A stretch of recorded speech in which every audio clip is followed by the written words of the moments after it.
VCY America presents Crosstalk, a nationwide call-in program discussing issues that have an effect on our families, our communities, our churches, our nation, and our world. Crosstalk, an opportunity for you to voice your concerns for biblical principles. And now live by satellite and around the world on the internet at vcyamerica.org. Here is today's Crosstalk. And friends, thank you for joining us on Crosstalk here on VCY America. Some days will forever live in infamy, such as December 7th, the attack on Pearl Harbor in 1941. Another is September 11th, often referred to as 9/11, a day when Islamic terrorism hit the United States in 2001. And now another day that will live in infamy is October 7, 2023, a day that Israel was invaded and attacked in a horrendous, barbaric way, again featuring Islamic terrorism to levels many of us have not seen in our lifetime. Israel's Prime Minister Benjamin Netanyahu referred back to the Nazi Holocaust, and the words that echoed after that time were never again.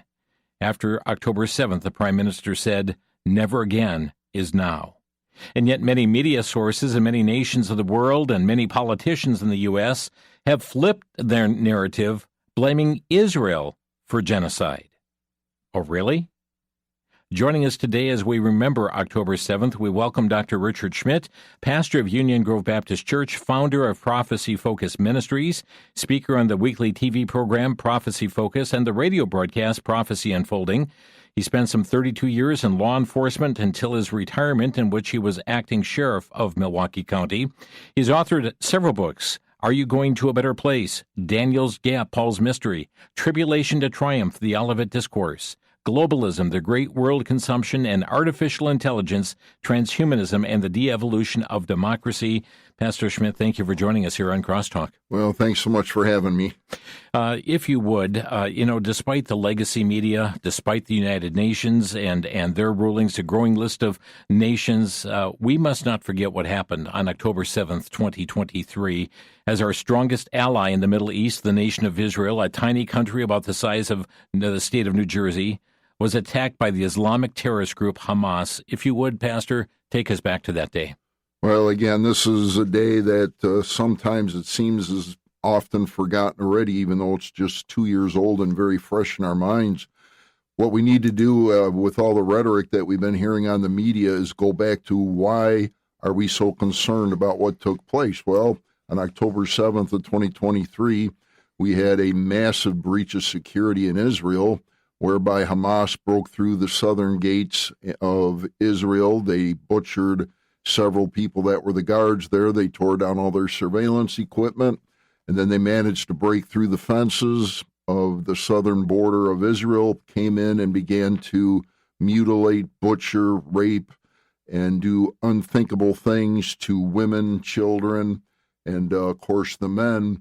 1,200 people, as we now know, were killed that day. Over 200 people were taken hostage, of which 48 still remain in Gaza territory. And the atrocities that took place and the absolute unhumane, barbaric conduct that was committed that day is something that, of course, Israel will never forget, their people will never forget, and hopefully people around the world, including those of us in America, will never forget. Yeah, I really believe we must not forget, as you were starting to mention, the brutality of that day. Very horrendous things from burnings and decapitations and little infants even. We cannot forget just the brutality, the bloodshed that happened. It's the things that were done, and some of them we can't even speak of on the air, but it was just so barbaric, so satanic. I don't even understand how anybody could do some of the things that these individuals did, and it all boils down to, of course, we put it into a biblical perspective. Satan, the demonic army, has been against the Lord. They've been against Christ. They've been against the Jewish people, and to me, this was just a massive outworking of, if you will, demonically challenged individuals that went in and did these horrific acts. Well, despite the narrative of the media coming out, through these last couple of years too, I think it's important we not forget who did the invading. Yeah, and that's a big issue because the media has been trying to push it that Israel is to be blamed for the invasion. Well, no, Israel had nothing to do with it. Hamas, the Arab, the Palestinians, whoever you want to call them, directly underneath the Islamic regime, they did this on their own. They decided, and of course Iran and the Ayatollahs and all of the subsidiaries of Islam, and those that know a little bit about the Quran, they believe that the Jewish people should be exterminated. They believe Christians should be exterminated as the quote-unquote infidels, and the Hamas, of course, being 100% Muslim, believed it was the right thing to try and destroy Israel and its people. And I understand the planning had been going on for some time. Indeed. In fact, Israel had actually, and this is unfortunately a downplay on Israel's security, they honestly thought this was just another practice run where Hamas and some of their people were coming up towards the border, staging things, practicing, and unfortunately it wasn't a stage or a practice. It was the real deal. Yeah. And unfortunately, we know the outcome. I'd like us to deal with the elephant in the room that so many have referred to, and it's the word genocide. Liberal politicians have joined forces with the Council on American Islamic Relations, or CAIR, calling Israel's actions to defend herself from Hamas as being genocide. So let's deal with this. Is Israel committing genocide? Well, I think if people are watching the news media and even seeing what's taking place, common sense tells you there's no way on earth this is genocide. We're talking about 2 million people that lived in a small stretch of land. This war has been going on for 2 solid years. Quite frankly, if Israel wanted to commit genocide, they'd drop a couple of big bombs. They would have wiped out everybody by now. And quite frankly, I hate to use this term, but saved a ton of money without spending 2 years of going to war. The fact is, Hamas has been hiding behind schools, hospitals, public places, and have some civilians died? Of course they have. But genocide would mean that Israel basically was going to wipe out all the Palestinian Arab people that live in Gaza, and that definitely has not happened. Israel sent out notices. We're coming in. I mean, how many would do that if they were really wanting to commit genocide? Would they give warning saying, hey, leave, we are coming in to go after Hamas? Right. You just look at what's, if people have been watching the Gaza City takeover, it took several days where Israel, and this is just happening as we speak, over the last couple of weeks, 900,000 people, there are about 1 million people that were still in Gaza City. Over 900,000 of them have left. They've gone to safer ground. And yes, Israel is destroying Gaza City, but they, as you stated, they got the citizens out. If it was genocide, they just would have bombed the place. And what do they find in Gaza City? I mean, they're finding more bombs, they're finding more tunnels, they're finding stashes of that which was going to be used against Israel. They have found the bad guys who want to take them out. Yeah, absolutely. In fact, even today, they've just found 2 more rocket launchers inside Gaza City. So on the border part of it between Israel. So this is an ongoing thing. There is no ceasefire at this point. There is no standing down, and this 2-year war is still in progress. Remembering October 7, 2023, our topic today on Crosstalk, and I believe it's also important for us to remember all the uprisings that have taken place on American university campuses, the encampments, the takeover, the chants of from the river to the sea, Palestine will be free, the hostility toward Jewish students. I mean, even on this anniversary, it's being reported by the Washington Free Beacon that pro-Hamas student groups have nationwide protests taking place today titled Rally, Rage, and Resist. Now, some of the places that indicate that will be involved in protest include University of California, Los Angeles, University of Michigan, Columbia University, City University of New York, University of Pennsylvania, Yale University, George Mason University, George Washington University, and Stanford University. Stanford's chapter is calling it 2 years of genocide and Zionist terror. And due to pressure from the Trump administration against such matters at universities, I understand many of these are actually going off campus to have off-campus events. The rhetoric from the liberal communities, the rhetoric from those that are just anti-Semitic, hate the Jewish people, what a better place to do it than on the college campus. I think it's a good thing to note when you look at what just took place with the assassination of Charlie Kirk, the total difference between those that love the Lord, those that are trying to do right, those that are trying to serve America and our allies. And then you go to the left agenda, funded by the billionaire leftists, and they are pushing that agenda, trying to corrupt not only college students, but of course everyone associated with them. So we've got this huge dichotomy that's taking place in America right now. We have those that are trying to, if you will, support America, support our ally Israel, and then you have those that are just totally unsupportive of our current government and our allies. You know, one of the things that is so shocking is New York City participating in. New York City was targeted by Islamic terrorists in 2001, and it's being reported now that a pro-Palestinian group by the label of Within Our Lifetime is organizing a demonstration in New York City starting in about 2 hours from now in New York City, and they are there to express solidarity with Gaza.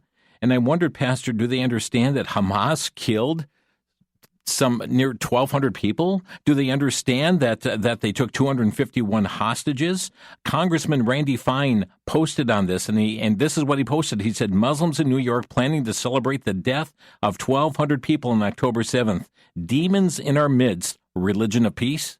Wow, demons in our midst. Isn't that interesting? Mm-hmm. And I would agree with that.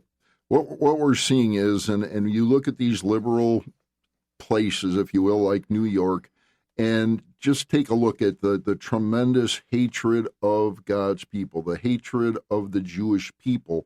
This is an agenda. It's a liberal agenda. We've watched, and they've had it on multiple, even on the mainstream media, those who would support basically what we would call our Christian standards, and they just completely are going against it. So in other words, they hate Israel, they hate American, specifically President Trump and his administration right now, and they are using every methodology to try and, if you will, upend a Christian worldview, or at least a conservative worldview for those in New York.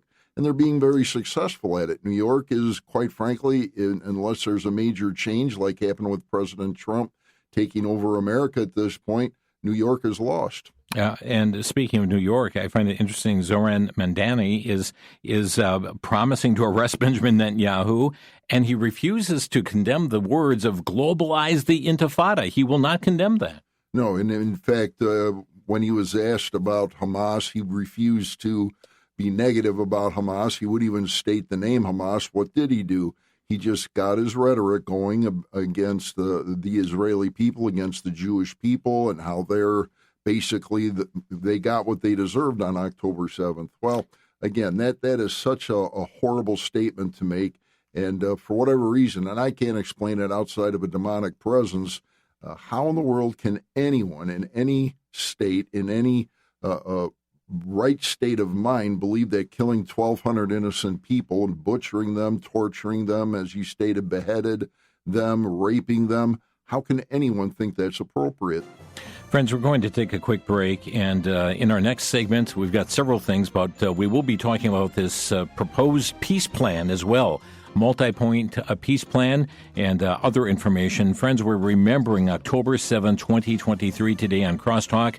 Dr. Richard Schmidt is our guest today. His website, prophecyfocus.org. That's prophecyfocus.org. Back in a minute here on Crosstalk.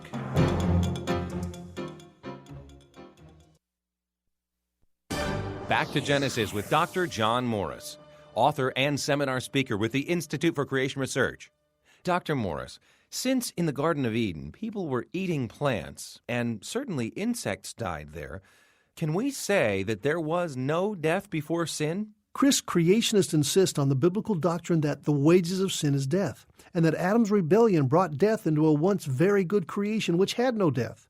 In doing so, we must be careful to use the right terms. Certainly Adam and Eve were commanded to eat fruit in the garden, and this implies plant death. It would also be difficult for Adam to avoid stepping on an ant as he walked around. But is this death? The Bible never uses the term living for plants or insects. It teaches that life is in the blood and speaks of the breath of life. Thus only air-breathing, blood-filled animals lived or died. Chris, there was no true death before sin. Let's go back to Genesis for our perspective on these things. Thanks for joining us for Back to Genesis.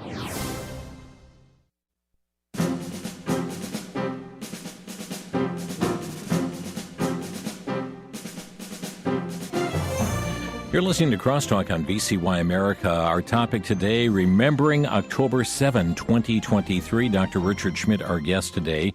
He is pastor of Union Grove Baptist Church and founder of Prophecy Focus Ministries. And I was doing a little looking and found it, and to me it's remarkable to note that on October 7th, 1938, Germany required all Jewish passports to be stamped with the letter J. Indeed, the Jewish people have been targeted year after year, decade after decade. Well, indeed. And this goes way back to when God, of course, called in Genesis chapter 12 the Jewish people to become his chosen people, according to Deuteronomy 7:6. And they've always been his people. Well, Satan, of course, knew that Jesus Christ, God's Son, would come out of the heritage, if you will, the Jewish people, basically from the Davidic line. Satan has been doing everything he can since that time to try and destroy the Jewish people. We could go through many, many different times when Satan tried to stop the coming of Christ from Herod on down. And now again, God, or I should say Satan, hates the Jewish people. He hates Israel. He's trying to thwart God's plan. And this persecution is not going to stop until, quite frankly, Christ comes back and sets up his millennial kingdom. So through these last couple of years, Israel has had a multi-front war. Over the last couple of years, we have seen not only Hamas, we've seen Hezbollah, we've seen the Houthis. Some have even said they've had a war against the media. They've had a war with Iran, other rogue nations, and there have been multiple attempts to bring resolution to this point. But every resolution has fallen apart somewhere along the line. However, just a week ago, President Trump came forth with another plan, a multi-point plan, and the president gave Hamas until this past Sunday. That day has come and went. Let's talk about that peace plan and just about this matter of where do things stand? Well, it really is an amazing thing, and I believe President Trump, and again, we don't know what his motives are right now. I kind of wish he would tell us a little bit more, but yes, he set a hardline deadline, and basically if something doesn't happen by last Sunday, not coming Sunday, but last Sunday, that basically there'd be tremendous bloodshed that would be taking place.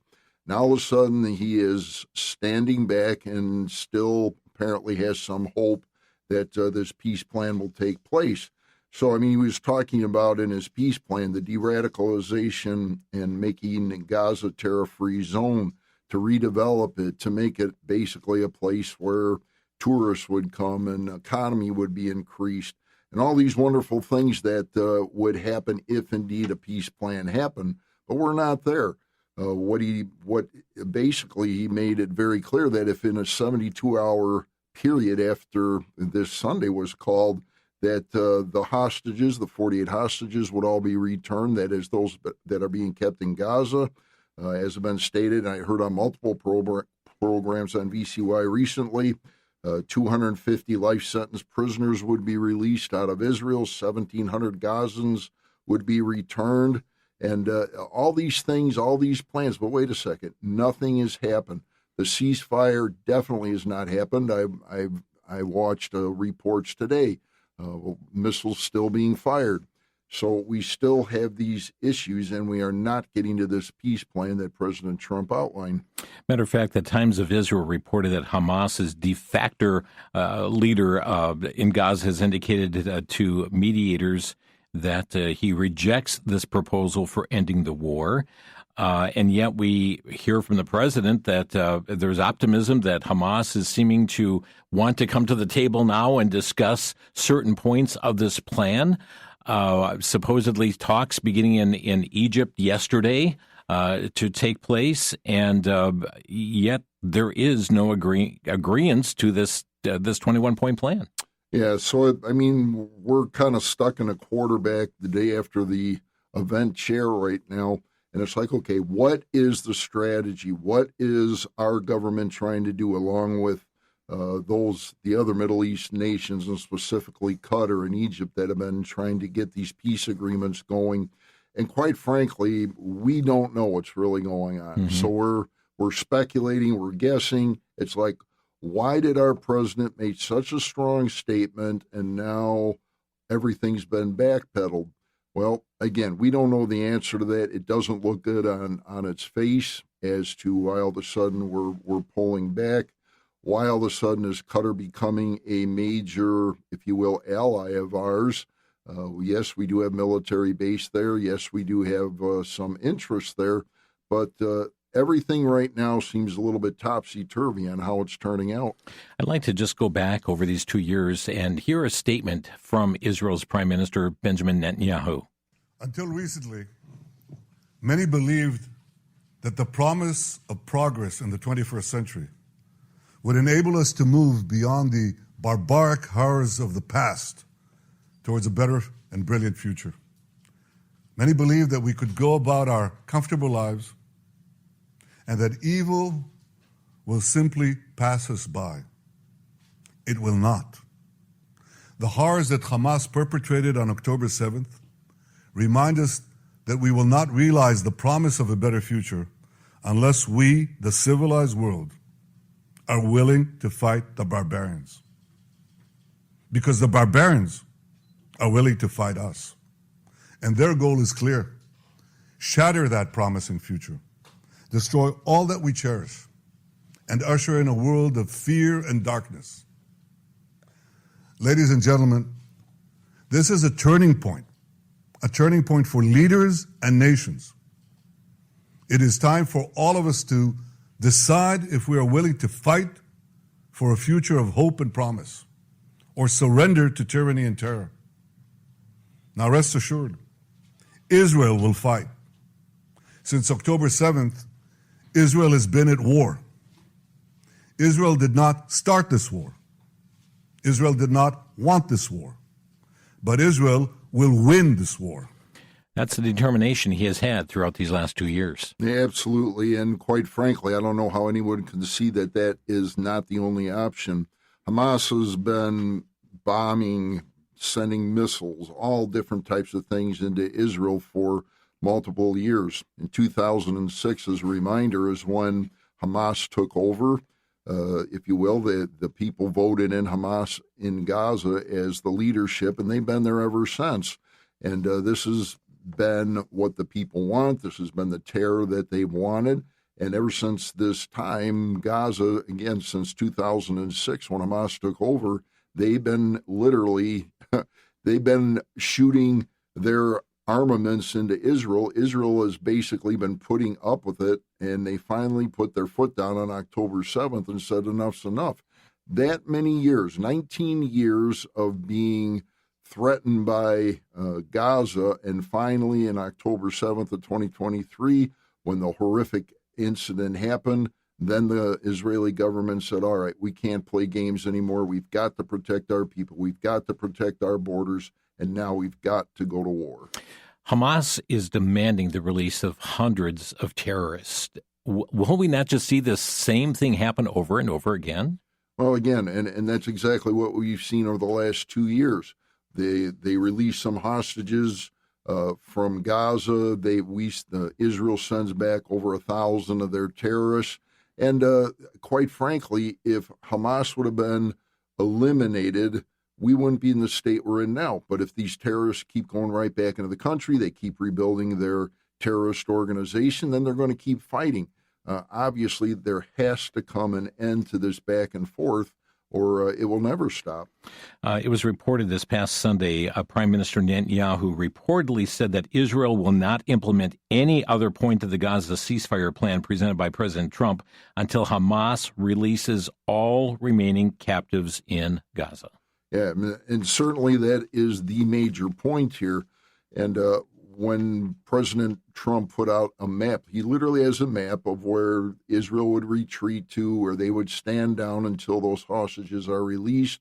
But none of this is transpiring. So the hostages aren't being released. The war, even though they've cut back on some of the bombings, it's still taking place. So the war is still in effect 100%. So if Hamas does back down and agree to this plan and lay their weapons down and flee off to some other country, I wonder what will happen with their weapons. What will happen with their missiles? Who inherits those things? Right. And this is the thing, because basically part of the 20-point agreement was Israel backs off, they pull out their troops, and then they've got this concept of bringing in another group of individuals, which they're calling apolitical, but everything's political, made up of multiple different leaders from multiple different parts of the world, where President Trump would be the head of this. So they've, quite frankly, everybody has come up with this plan, but Hamas is not buying it, and I don't know that they will. Yeah, keep in mind, as last week, the Prime Minister gave a speech at the United Nations, or a week before last, 77 delegations walked out on him or boycotted this, and these are nations that have shown their disregard for Israel. And I see IsraelHam.com reporting that they're reporting a leaked 21-page document revealing a plan to establish an international transitional authority, what you referred to, for managing the Gaza Strip after the war. But they're saying this would be led by former British Prime Minister Tony Blair. Isn't that interesting? There's an individual that certainly has been in the minds of prophecy teachers over the years and has had a very, very strong influence, and actually was looked at as, quite frankly, and I don't agree with this, but many of the prophecy teachers actually thought that he might be the Antichrist, which of course he's not. But here's an individual that certainly plays the political game, plays it well. But is this going to help Israel? I don't think so. We are just less than 2 minutes from a break, and I want us to get more into the prophetic implications of all of this as well. But how can we best be praying for Israel at this time? Well, again, the Bible instructs us to pray for the peace of Jerusalem, which I think most of our Christian friends have been doing. We pray for them. We support them. We certainly must avoid the anti-Israeli rhetoric, the anti-Israeli hatred. Again, we go right back to the Abrahamic covenant, Genesis chapter 12, verses 1 to 3. And most everyone knows verse 3. I will bless those who bless Israel. I will curse those who curse Israel. Yes, Israel is under attack. We need to pray for their peace. We need to support them the best way we can.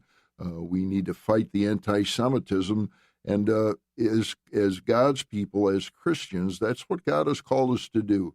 If Israel needs to be spanked anyway, that's God's business, not ours. And he's done that in the past. And he has. And unfortunately, because Israel has rebelled against God, the Jewish people, the multiple captivities that have taken place, the Assyrian captivities, the Babylonian captivity, the invasion by Rome in 70 AD. So yes, God has allowed Israel to suffer when they don't follow him. But again, we've been called as God's people. We let God do the punishing. We're there to bless Israel.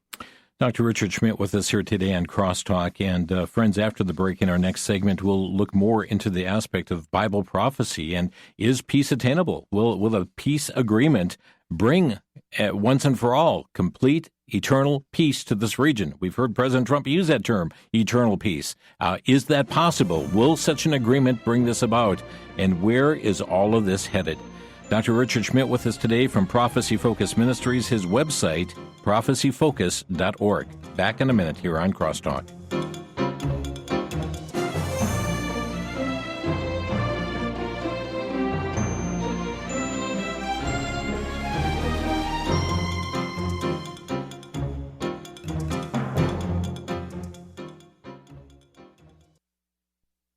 Year after year, generation after generation, we Americans enjoy the right and opportunity to let our voices be heard through the election of our governing officials. America's republic stands alone among nations. Our founders pledged their life, their fortune, and their sacred honor in the establishment of this nation. Our founding documents have guided this nation and are the substance by which today's laws are judged. Do you own a copy of the Constitution? We expect our leaders and judges to follow it, but do we even know what it says? In a handy pocket-sized edition, VCY is making available a booklet containing the U.S. Constitution, all 27 amendments, and the Declaration of Independence. One copy is available for a donation of just $3, 5 copies for $12, or 10 copies for $20 to VCY America. Call 1-800-729-9829.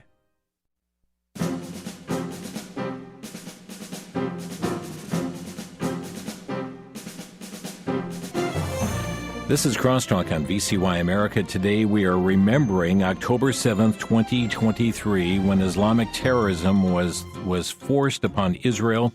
Again, as we have seen, the devastation that took place on that day, the hostages, the deaths that took place, the very barbaric deaths that took place. And it is important that we not forget. And so much of the world has forgotten and have instead made Israel the aggressor in all of this. And those who are yelling to globalize the Intifada, I mean, we have one running for mayor of New York City that will not even condemn those words. And those are chants that are taking place. And university campuses across this country today, even off campus, are engaged in activities to shine the spotlight on and the glorying aspects of those who wish to take the lives of the Jewish people. We're talking today with Dr. Richard Schmidt from Prophecy Focus Ministries. He is also pastor of Union Grove Baptist Church, Union Grove, Wisconsin. And as Pastor, you are a student of Bible prophecy as well. Help us understand what really is going on. This is not a battle of flesh and blood. This is a spiritual battle that's going on. And as you look through the pages of Scripture, you know what the book of Revelation talks about future events as well. What are the prophetic implications of all that we're seeing right now? Well, that's an excellent point. The issue here really boils down to spiritual warfare. God has made it very clear in the prophetic word that Israel is going to be attacked. They are going to be coming under tremendous persecution. What we do see happening in Zechariah chapter 14, verse 2, God made it very clear after what we call the rapture of the church takes place, there'll be a horrible 7-year tribulation period. The Jewish people will be severely persecuted. The greatest persecution of the Jewish people is yet to come. You say, well, how do you know that? Well, Zechariah chapter 13, verses 8 and 9 tells us that during that 7-year tribulation period, that 2/3 of all Jewish people will literally be killed. Now, there's approximately 15 million Jewish people right now, which means that, according to Scripture, that would mean under the current numbers, 10 million Jewish people will die under the Antichrist regime. That will be the greatest Holocaust of all time. Matthew chapter 24 makes it very clear that during the tribulation period, again, which will take place after the rapture of the church-age saints, it tells the Jewish people when they see the abomination of desolation. Well, what does that mean? It means that there will be a third temple that will be built in Jerusalem, and the Antichrist will come in, defile that temple. And Jesus made it clear to the disciples 2,000 years ago that when that defilement of the temple takes place, that the Jewish people better run, they better hide, because if they don't, they'll be part of that 2/3 of the Jewish people that will die. Will there ever be peace for the Jewish people?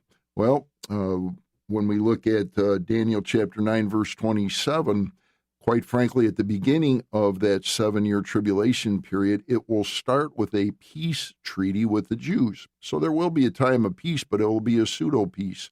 The first 3.5 years of that 7-year period, again found in Daniel 9:27, the first 3.5 years will be characterized by a pseudo-peace, but then that's when the Antichrist turns against the Jewish people in a most horrible way. He'll be satanically charged according to Revelation 12, and the worst Holocaust of all times will take place. When will the Jews get peace? Well, they will get it, but it will come according to Revelation chapter 19, verse 11 through Revelation 20, verse 7. When Jesus returns, he will set up his kingdom in Israel, in Jerusalem. He will build his temple, and the Jewish people will be regathered to him, and they will serve the Messiah, and they will finally get peace.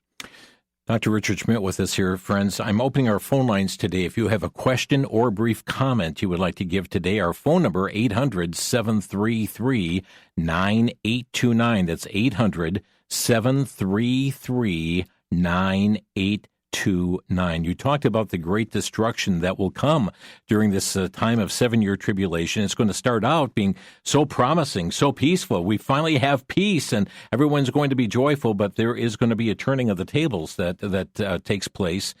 And you mentioned the mass persecution that's going to be taking place also.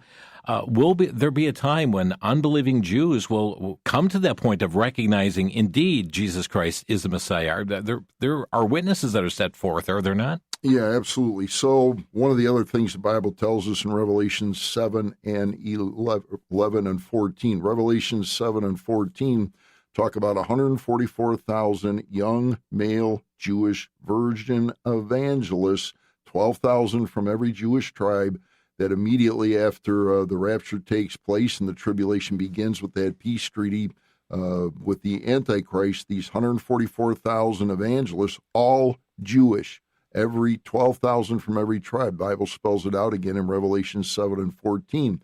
They will be out there in full force telling folks the greatest news ever given to mankind, that Christ Jesus came into the world to save sinners. You also mentioned in Revelation 11, it talks about two witnesses that God will use in a most powerful way. They'll be empowered by God. They'll be able to do miraculous signs and wonders, and they also will be out there preaching the gospel. So again, Matthew chapter 24 tells us that every single person on this earth will somehow hear the gospel. Matthew 24:14 makes it clear that the entire world will somehow hear the gospel during this time. So there'll be a tremendous evangelistic outreach. Many Jews and Gentiles will come to Jesus Christ. But unfortunately, Revelation 13 tells us that if someone waits, in other words, if someone refuses to trust Christ now and they enter into the tribulation, what will happen is they can get saved, but the Bible tells us they'll probably be martyred from Revelation 13 if they refuse to follow the Antichrist. So the message to us today is, if you've never put your faith and trust in Christ, do it today. Today is the day of acceptance, friends. Jeff is calling from West Bend, Wisconsin. Jeff, you're on the air. Hi. Given the commandments to Israel in the Old Testament that they are required to allow guests and immigrants to live equal rights in their nation, and you just can't do that with the Palestinians because it'd just be releasing millions of terrorists. So my question is, why don't they just drive them out of Israel? Okay. Thank you, Jeff. Well, again, most of the Palestinians, if you will, are Arabs, Muslims that are living in Israel. They do have citizenship, and they're the ones inside Israel really are not the ones causing the death and the destruction. The terrorists are coming in from outside the Israeli borders. So are there those that would, inside Israel now, that adhere to the Muslim religion? They are not causing, if you will, the bloodshed. So that's why I think they're focused on Hamas, Hezbollah, Houthis, Iran, and so forth, because those are the ones that are literally attacking them. We have Faith calling from Pennsylvania. Faith, you're on the air. Hello. I'm not sure if this is replacement theology or what would cause people to say that the historic Jews are different from the modern-day Jews. How can we prove that they're the same? All right, Faith. Well, I guess DNA tests work.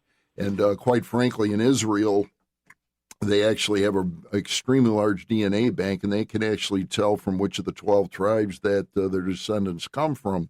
So the issue really isn't about trying to prove who are the Jewish people. That's a done deal, and the ethnic backgrounds are known. The real deal is, yes, replacement theology, which unfortunately has been a massive movement within Christendom, trying to state that God is done with the Jewish people. That is not true. The covenants of the Old Testament, the Abrahamic covenant, the Davidic covenant, the New Covenant, and so forth, those prove that God had eternal covenants with the Jewish people. Those that practice replacement theology and supersessionist theology simply say God is done with all Jews and the church has replaced Israel, which of course is not true. Good answer. Thank you, Faith. Thank you. Well, we've got Elaine calling from Oconomowoc. Elaine, you're on the air. Hi. They're talking about negotiating with Hamas. Winston Churchill said, you can't negotiate with a tiger when your head is in his mouth. I think they're making a mistake. They won't get what they want. Thank you, Elaine. Well, that's an excellent statement, and quite frankly, America's always had this stand, if you will, and having been in the sheriff's office and dealing with the Joint Terrorism Task Force, one of the key things was you never negotiate with a terrorist. So you make a good point.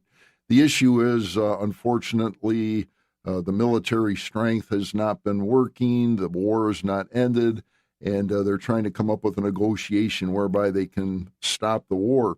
So are they trying to negotiate with terrorists? Are they trying to get their head in the tiger's mouth, so to speak? The answer is yes. Is it a great idea? Well, we're going to find out shortly. Thank you for the call. And in essence, has not Israel had her hands in handcuffs, so to speak, from what they set out to do and stopped many times, even by the Biden administration initially? And I think when we get back to why has Israel had to go to America so much and a couple other the allied countries, they don't have the money to, quite frankly, pull the war off by themselves. So America has invested, billions of dollars in security to help Israel, our ally. So unfortunately, when you have to play politics and you have to go to another country to get help, you're going to have to make some concessions, and those concessions are what are taking place right now. Yes, and indeed, President Trump said recently, too, about he will not allow Israel to annex what he called to the West Bank, Judea and Samaria. Yeah, it's part of that 20-point plan, which, quite frankly, is a little tough on Israel. Mark and Monroe, you're on the air. Yeah, my comment is, unless Trump understands Islamic ideology, death to small Satan and death to big Satan, they're committed to this. They're not going to budge. There may be a short-term, what I would call a con job, but beyond that, too, if the Mamdanis take over New York and other groups take over like Dearborn, Michigan, and Epic, Texas, etc., and if Kara brainwashes the universities and so forth, you're really not going to have much of an America left. And if that's the case, there's no one to ally with Israel. Israel's in end-time prophecy, but the U.S. isn't mentioned. So I don't see a good course for the U.S. in this whole scenario. Mark, thanks for the call. Pastor. Well, and Mark, I agree with everything you said. You're right on the money. Ezekiel 38 and 39 basically spell out, which many people have been looking at over the past 2 years. All of the Islamic nations are eventually, even if there's a small peace plan that happens now, all the Islamic nations are going to rise up and attack Israel. That is an absolute definite that's going to take place according to Bible prophecy. So again, point 18 of the 20-point peace plan from that our president put out, it talks about an interfaith dialogue process will be established. Well, I think most of us realize that the Muslims are not going to change the Quran. They're not going to change their religious beliefs. And even if we get this temporary peace agreement, if you will, and the ceasefire goes into effect, it's going to charge up bigger and better than ever in the future. Mark, thank you for the call. A quick break, and we'll come right back to more of your phone calls here on Crosstalk. Dr. Richard Schmidt with us today on the program, pastor of Union Grove Baptist Church, and also directs and founder of Prophecy Focus Ministries at prophecyfocus.org. Back in 1 minute here on Crosstalk.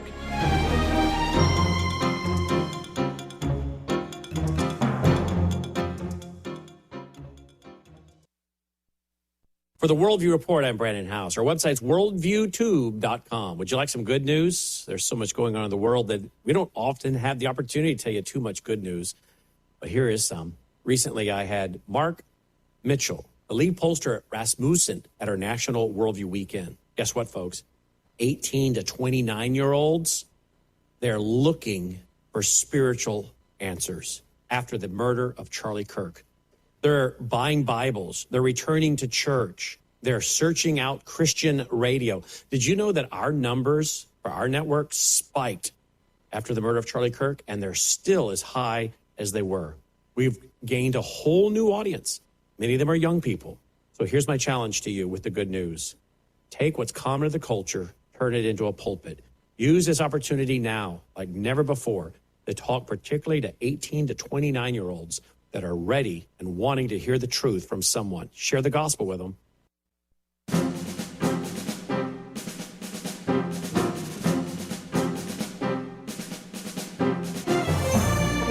listening to Crosstalk on the VCY American Network. Dr. Richard Schmidt with us today. And friends, today we're remembering October 7, 2023. Let's go right back to the phone lines.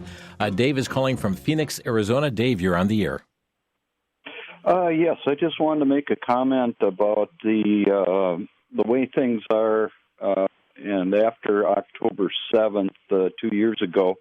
It doesn't seem like there would have been much of a problem if there wasn't Gaza, and that land belongs to Israel.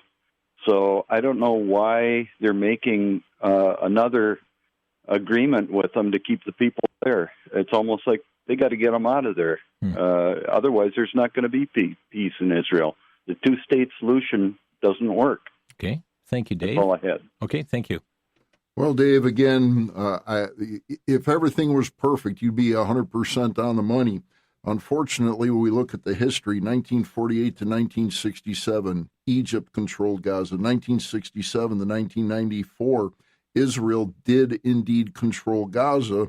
But in 1994, based on the Oslo Accords, all of a sudden the transfer of Palestinian authority began to take place, which is why the Palestinians now enjoy that land.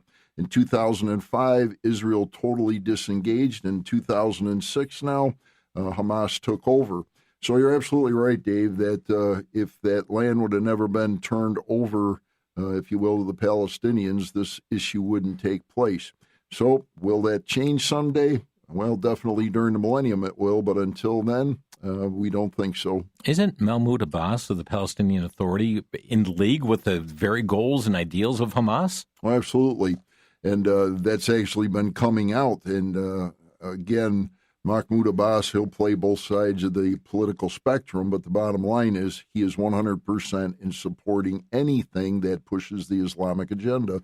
Nancy is our next caller from Texas. Nancy, you're on the air. Yes. Unfortunately, President Trump has Paula White as his spiritual advisor. Is there anybody that you're excited about that has the ear of President Trump in regards to this subject matter? Wow, I know he's got a very broad spectrum that's out there. Dr. Schmidt, any insight on that? I wish I had a better insight on it, but I do not know who his close spiritual advisors are at this point. Quite frankly, and we go back to Charlie Kirk, was probably one of the strongest Christians that the president would listen to, and of course, based on the assassination, that no longer exists. So, I mean, we need to pray for the president. He does know many, many, many fundamental Bible-believing Christians. Did they get his ear? That I don't know. Yeah. Thank you, Nancy. Lori is next in Michigan. Lori, you're on the air. Hi. I was going to talk about something else, but when David started talking about the land, I had been studying in Joshua chapters 14 and 15. Doctor, I'm sure you know about that. That Caleb, he's from the tribe of Judah. And that he's given, Hebron, and then you look at Gaza, and it says that in verse 47 of chapter 15 that Gaza and her towns, and they're given to the tribe of Judah. Well, Jesus is the Lion of the tribe of Judah. So I don't think people are really remembering that this actually belongs, this land in dispute belongs to Jesus Christ himself. And that is pretty serious stuff. And there's many places in Scripture that say, don't mess with my land. This is my land. And God makes, you know all about those places because you read the Bible. But a lot of people don't read the Bible. I also am listening to this anti-Semitic stuff, and it would be Matthew chapter, I got a question for you. Matthew chapter 21. They're trying to use the section that whomsoever this stone shall, the fall on this stone shall be broken, and whomsoever it shall fall, it shall grind him to powder. Jesus is rebuking the leaders of the day, and he's not throwing all of Israel under a bus. But I'm sure you can explain that passage of Scripture, Matthew 21, verses 42 to 44. Thank you, Lori. And they're using that to turn against Israel and the so-called evangelical churches even, which is really crazy because all through the Bible, you can't read Jeremiah without knowing that God has not turned his back on Israel. Thank you, Lori. I'm going to have him respond to that here. We're short on time. All right, Lori, you got a lot of information in there. Very quickly, When we're talking about what Jesus was talking about in Matthew 21, we simply have to go back. What was the context? He's looking at what was known as the land covenant. Basically, we find that in Genesis chapter 15. God promised the Jewish people literally 90% more land than they have today. They will get that land in the future when Jesus Christ comes back to set up his millennial kingdom in Israel, also found in Deuteronomy chapter 30, verse 1 through 5. So in a nutshell, yes, that land does belong to the Jewish people. Thank you, Lori, for your call here today. We've got Alice next in Roswell, New Mexico. You're on the air. Hi, I wanted to say that I think President Trump has gotten some bad counsel from people like Steve Wyckoff and now Tony Blair, who I understand is a globalist. And as far as Steve Wyckoff, I had said this before that he has interest in Qatar and a business interest in Qatar, and so he is he's not looking at it biblically. He's not looking at the situation biblically. Thank you, Alice. And we talked about the advisors there, too, and prayer for the president needed. All right. And Alice, again, the president is looking at things probably not always from in fact, we don't know if ever from a totally biblical standpoint. He's looking at it from a political standpoint and from a country standpoint. So you're correct. He's not going to do things according to Scripture unless things change in his mind. We're going to squeeze Brad in from West Dallas. We've got about 30 seconds. Go ahead, Brad. Hey, Brother Jim. 2 years ago yesterday, there was a period of peace or relative peace or whatever going on that came to an end 2 years ago today. It wasn't good enough for the Muslims. It never will be. And they lie constantly. I don't see anything but pointlessness in making an agreement with them. Thank you, Brad. And there was peace before October 7th. Yes, there was. And the issue being, and that's why Israel is a little bit lax in their security, because they did feel things were more peaceful than they had been. But again, as we close, we look back at Ezekiel 38 and 39. The entire Muslim nations will again rise up against Israel, but Jesus Christ will come back and defeat them unequivocally. Bible prophecy will be fulfilled. Absolutely. Pastor Richard Schmidt with us today. Thanks for joining us. Oh, thanks for having me. And friends, thank you for joining us today as we remember October 7th, 2023. The website for our guest today, prophecyfocus.org. Thanks for joining us today on Crosstalk. You've been listening to Crosstalk via satellite and the internet from VCY America. Views expressed may or may not be those of this station. For a CD of today's program, send a donation of $6 or more to VCY Tape Ministry, 3434 West Kilbourne Avenue, Milwaukee, Wisconsin, 53208, or download by RSS or podcast from crosstalkamerica.com. And join us again for Crosstalk.